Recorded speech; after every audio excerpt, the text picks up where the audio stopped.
என்னடா நடக்குது இங்க? ஒரு 5 நாள் தான்டா ஆஃப்லைன் போயிருந்தேன். அதுக்குள்ள என்னென்னவோ ட்ரைலர்ஸு, லீக்ஸு அப்படி இப்படின்னு குவிச்சு வச்சிருக்கீங்க. இது எல்லாத்தையும் ஒரே வீடியோல பிரேக் டவுன் பண்ண முடியுமான்னு கேட்டா, சுத்தமா முடியாது. அதுக்கு நான் தனித்தனி வீடியோவா போட்டுடுறேன். மறக்காம இந்த சேனலை சப்ஸ்கிரைப் பண்ணிட்டு அப்படியே அந்த லைக் பட்டனையும் தட்டி விட்டுருங்க. நான் உங்க அஸ்வின் கமெண்ட்ரி. ஆரம்பிக்கலாமா? ஃபர்ஸ்ட் பார்க்க போகிறது என்னன்னா, Avengers Doomsday trailer break down 1. Avengers Doomsday trailer 1 தான். ஓப்பனிங் ஷாட்ல ஒரு பைக் ஒன்று வருது. அந்த பைக்கு யார் ஓட்டின்னு வராங்கன்னு கேட்டிங்கன்னா, மூஞ்ச காட்டல. அப்படியே வந்து அவர் நிறுத்தி ஸ்டாண்டை போடுறாரு. போட்டவர் டக்குன்னு இறங்கி ஒரு வீட்டுக்குள்ளே போகிறாரு. அந்த வீடு என்ன வீடுன்னு பார்த்தீங்கன்னா, ஏங்க அவெஞ்சர்ஸ் எண்டு கேமில் கேப்டன் அமெரிக்கா போய் பெகி கார்ட்டர் கூட வாழ்வார், அதே வீடு தாங்க, அதே வீடு தான். அப்படியே உள்ளே போன மனுஷன் போயிட்டு ஒரு சூட் கேஸில் இருந்து ஒரு சூட் எடுத்து பார்க்குறாரு. அது என்ன சூட்னு கேட்டிங்கன்னா, நம்ம கேப்டன் அமெரிக்கா சூட்டுங்க, கேப்டன் அமெரிக்கா சூட்டு. நம்ம எண்டு கேமில் போட்டு தேனோஸை புரட்டிட்டு பாரு ஒரு சூட்டை போட்டுன்னு, அதே சூட்டு தான். அதை ஒரு பாக்ஸில் போட்டு மூடி வைக்கிறாரு. இந்த சீனை பார்க்கும்போது உங்களுக்கு எங்கேயோ பார்த்த மாதிரி இருக்குமே. எனக்கும் அப்படிதான் இருந்தது. வேற எங்கேயும் இல்லை, ஸ்பைடர்மேன் 3ல பார்த்துருப்போம். நம்ம டொபி மிக்யூர் ஸ்பைடர்மேன் அவரோட சூட் எடுத்து பார்ப்பாரு பாருங்க, அதே மாதிரி ஒரு சீனை ஆனால் இவர் போட்டு பூட்டி வைக்கிறாரு. அதுக்கு அடுத்த ஷாட்லேயே நம்ம கேப்டன் அமெரிக்காவை காட்டுறாங்க. கேப்டன் அமெரிக்காவா இல்லாமல் ஒரு ஸ்டீவ் ராஜர்ஸ் அப்படின்ற ஐடென்டிட்டியில் வாழ்கிறாரு. அவர் போய் கையில் ஒரு குழந்தைய தூக்கி வச்சு கொஞ்சுறாரு. இதே தான் அந்த இதில் போட்டிருக்கிறானுங்க. நான் கூட இதை ஸ்டார்டிங்கில் வந்து இது ஒரு ஃபேக்கு அப்படின்னு நினச்சேன், ஏஐ ஜெனரேட்டட் வீடியோன்ட்டு. ஆனால் இந்த வீடியோவை யார் யாரெல்லாம் போஸ்ட் பண்ணுறாங்களோ அவங்களோட சேனல்லாம் துரத்தி ஸ்ட்ரைக் அடிக்கிறாங்க. இந்த டிஸ்னி என்னடா பண்ணி வச்சுருக்கீங்க? ஏஐ மாதிரி இருக்க வீடியோக்கே போட்டு ஸ்ட்ரைக் அடிக்கிறானுங்க. என்னால் நம்ப முடியல, ஆனால் அடிக்கிறானுங்க. ஒரு வேளை ஸ்ட்ரைக் அடித்த சேனல்லாம் போய் பார்க்கும்போது தான் தெரியுது, அது அடித்ததே அவெஞ்சர்ஸ் டூம்ஸ்டேவோட அந்த இதுதான்ட்டு. அடிக்கிறதே மார்வல் தான்.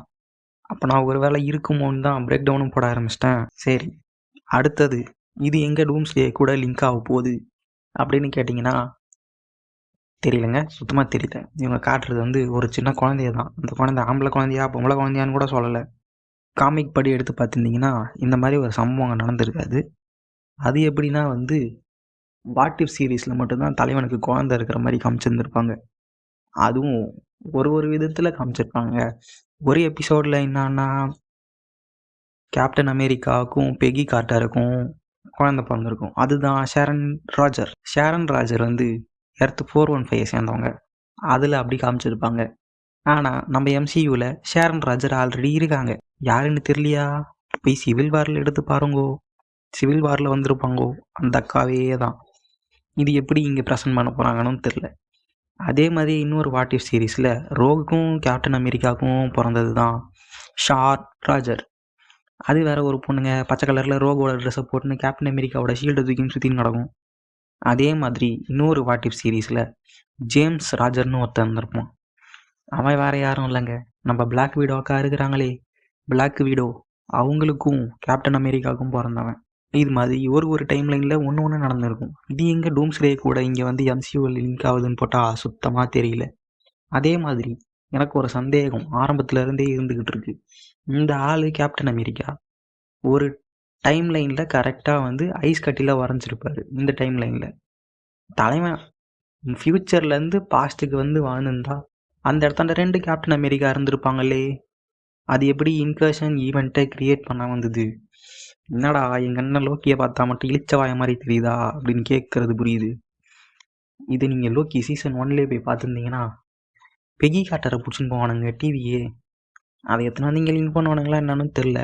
எனக்கு ஃபஸ்ட்டு இது வந்து ட்ரெய்லர் மாதிரியாகவும் தெரில. இந்த ட்ரெய்லரில் வந்து கடைசியாக குழந்தையை காமிச்சு முடித்தோடனே Steve Rogers will return in Avengers டூம்ஸ்டேன்னு போட்டு ஒரு கிளாக்கை ஒன்று போட்டிருப்பானுங்க. அந்த கிளாக்கில் என்ன இருக்குன்னு ஒன்றும் தெரில. எல்லாம் லோ குவாலிட்டியில் இருக்குதுங்க. லோ குவாலிட்டியில் இந்த லோ குவாலிட்டி இருக்கிறதுனால நமக்கு ஒன்றும் தெரியல. ஆனால் இவனுங்க ட்ரெய்லரில் இந்த மாதிரி போட மாட்டானுங்களே அப்படின்னு யோசித்து பார்த்தா தான் தெரியுது, இவனுங்க வைக்கிறது இந்த போஸ்ட் கிரெடிட் சீனில் தான் இந்த மாதிரி வேலையை பார்ப்பானுங்க. அப்போ தேடி பார்க்கும்போது தான் தெரியுது, அவெஞ்சர்ஸ் எண்டு கேமு திரும்ப ரிலீஸ் ஆக போதாமே செப்டம்பர் மாதத்தில் அப்படின்ட்டு. அதில் வேற புதுசாக ஒரு போஸ்ட் கிரெடிட் சீன் ஆட் பண்ண போகிறானுங்களே. நான் ஃபஸ்ட்டு எண்டு கேம் ரிலீஸ் ஆகும்போதே போஸ்ட் கிரெடிட் சீன் வைப்பாங்கன்னு ஏமாந்ததில்லை நானும் ஒருத்தன், வைக்கல. அது தூக்கின்னு வந்து நாங்கள் இங்கே சொருகிறோம் அப்படின்னு சொல்லிக்கிறானுங்க. ஒருவேளை இது போஸ்ட் கிரெடிட் சீனாக இருக்குமோ அப்படின்ற சந்தேகமும் வருது. இங்கே கேட்குறது புரியுது, நீ எப்படா ட்ரைலரை வந்து போஸ்ட் கிரெடிட் சீன்னு சொல்கிற அப்படின்னு இங்கே கேட்குறது புரியுது. ருக்கோ ஜாரா சொல்கிறேன். இது வரைக்கும் வந்த மார்வல் படங்கள் எல்லாத்தையும் எடுத்துக்கினீங்கன்னா ஒன்றுத்துலேயும் ஒன்று நடக்கும். இதுக்கு முன்னாடி வந்த கேப்டன் அமெரிக்கா படங்கள்லே எடுத்துக்கினீங்கன்னா தலைவன் என்ன ஆமாம், ஐஸ் கட்டியில் வரைஞ்சிருவான். ஐஸ் கட்டியில் வரைஞ்சதுக்கப்புறம் Captain America will return in Avengers அப்படின்னு ஒன்று போடுவான். அப்படி இல்லையா Captain America will return in ஒரு அவெஞ்சர்ஸ் படம் அப்படின்னு போடுவான். இதோ இப்போ வந்த தண்டர் போல்ஸே எடுத்துக்கினீங்கன்னா அதில் வந்து படம் முடிஞ்ச உடனே என்ன போட்டாங்கன்னா the new Avengers and the Bob will return in Avengers Doomsday அப்படின்னு போட்டு முடிச்சிருப்பாங்க. Fantastic Four and Franklin Richards return in Doomsday அப்படின்னும் போட்டிருந்திருப்பாங்க. அதே மாதிரி தான் இதில் வந்து Steve Rogers will return in Avengers டூம்ஸ்டேன்னு போட்டு முடிக்கிறானுங்க. இது மேபி ஒரு போஸ்ட் கிரெடிட் சீனோட பிளாட்டாக கூட இருக்கலாம், அது ஜெனரேட்டடாக கூட இருக்கலாம். இதை எப்போ நீ லீக் பண்ணுவேன்னு போட்டு ஸ்ட்ரைக் மேலே ஸ்ட்ரைக்காக அடிச்சின்னு கூட இருக்கலாம் இந்த டிஸ்னி. அது என்னென்னு வெயிட் பண்ணி பார்ப்போம். இது எங்கே போய் முடிய போகுதுன்னு சுத்தமாக ஐடியா இல்லை. இது என்னோட தாட்ஸ் தான். உங்களோட தாட்ஸ் என்னென்னு மறக்காமல் கமெண்ட்டில் சொல்லிட்டு அப்படியே அந்த லைக் பட்டனையும் தட்டி விட்ருங்க. அடுத்து இன்னும் ஸ்பைடர்மேன் தார் அவங்களோட ட்ரைலர் சொல்லிக்க இருக்குது. அதை அடுத்த பிரேக் டவுனில் பார்ப்போம். வரட்டா?